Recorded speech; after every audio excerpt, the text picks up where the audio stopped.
to Our Lady Cecile for coming. I know many of you have been invited from all different circles and places, and I'm glad you responded to that call. We had a couple ways of asking, even Johnny calling personally, as you know, some of you. Thank you, Mr. Guerin, Johnny Guerin.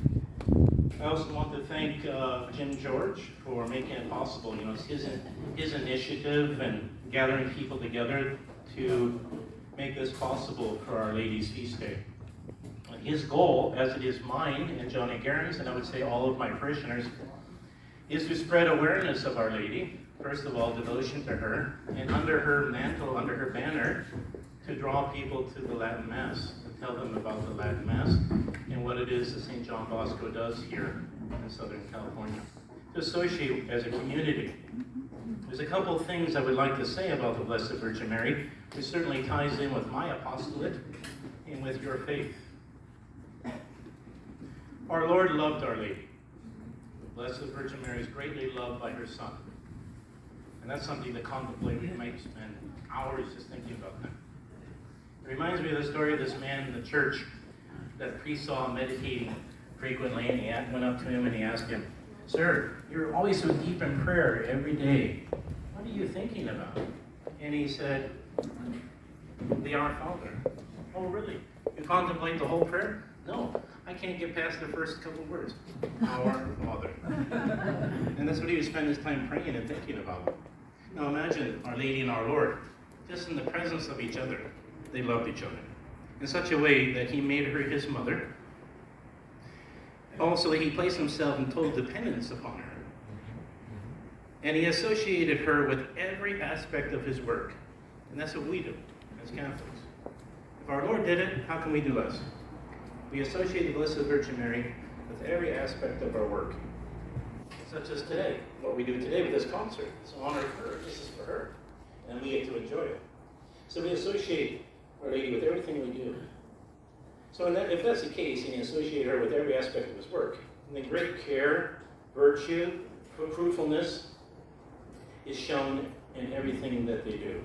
She is, Blessed Virgin Mary, a worthy dwelling place for him, especially as we know at the Incarnation. So we want to show true devotion to her. And our Lord made that very easy by making her his vessel in a way of election. He received his body and blood from the Blessed Mother, and he depends on her for everything, as the simple baby does. We have little babies, children, we know how dependent they are on their mothers, and our Lord was such with his mother. Of course, he rewarded the Blessed Virgin Mary, and that's what we're about today, the Assumption. He wanted to give her the summation of all that's beautiful, and the reward which we all hope for, which is the general resurrection. Our union of body and soul she had when she left this earth and ascended into heaven. That was her reward for being his special vessel of election. So Our Lady is associated with all our apostolate. And I mentioned that at the beginning. We priests, we Catholic priests, are always dependent on Our Lady. As a matter of fact, there are three types of persons in what we call the hypostatic union. That is our Lord Jesus Christ, the second divine person, when he became man. We call that the hypostatic union. So it's himself, Our Lady, and every priest.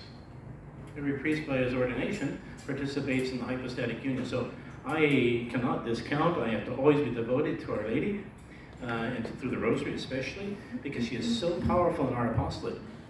We priests, if there were more of us here, could tell you that our success in the apostolate is greatly dependent on Our Lady, Blessed Virgin Mary. Look at all of us here. Who amongst us here can say, she's never helped me?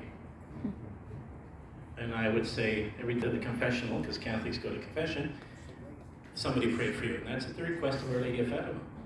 She said to the children, pray for poor sinners. And every time one of us receives a sacrament, somebody was praying for us. And Our Lady was helping us. So let us consider that as we listen to this beautiful music. Music obviously is elevating to the soul, and so is our faith. Thank you very much.